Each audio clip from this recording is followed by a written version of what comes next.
Lesson 5 for January 25 to 31, From Pride to Humility, read by Dr. Percy Harrold.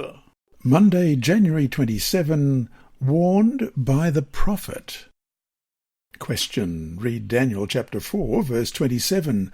Besides the warning about what will happen, what does Daniel tell the king to do, and why? And we'll also look at Proverbs 14, verse 31. But first, Daniel 4:27. Therefore, O king, let my advice be acceptable to you. Break off your sins by being righteous, and your iniquities by showing mercy to the poor. Perhaps there may be a lengthening of your prosperity. And Proverbs 14, verse 31.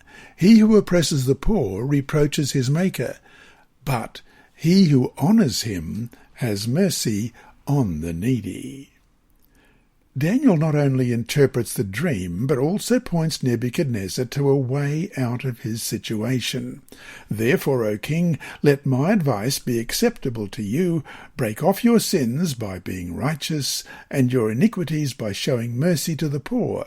Perhaps there may be a lengthening of your prosperity. Nebuchadnezzar performs a massive work of building in Babylon.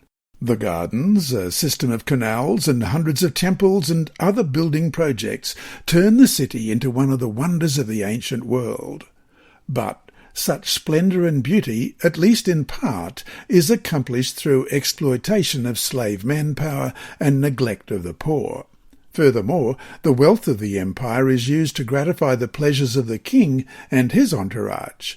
Thus the pride of Nebuchadnezzar not only prevents him from acknowledging God, but as a consequence also makes him oblivious to the hardships of those in need.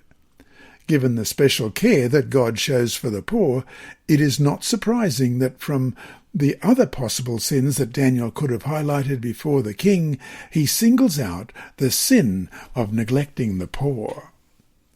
The message to Nebuchadnezzar is by no means something new. The Old Testament prophets often warn God's people against oppressing the poor. Indeed, prominent among the sins that bring about the king's exile is neglect of the needy. After all, compassion for the poor is the highest expression of Christian charity. Conversely, exploitation and neglect of the poor constitutes an attack on God himself. In caring for the needy, we recognize that God owns everything, which means that we are not owners but merely stewards of God's property. By serving others with our possessions, we honour God and recognize his lordship. It is God's ownership that should ultimately determine the value and function of material possessions. This is where Nebuchadnezzar fails, and we risk failing too, unless we recognize God's sovereignty over our accomplishments and manifest our recognition of this reality by helping those in need.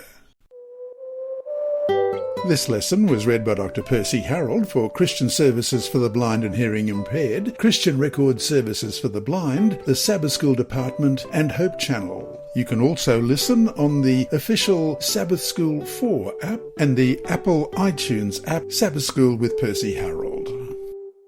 Remember, God is always faithful.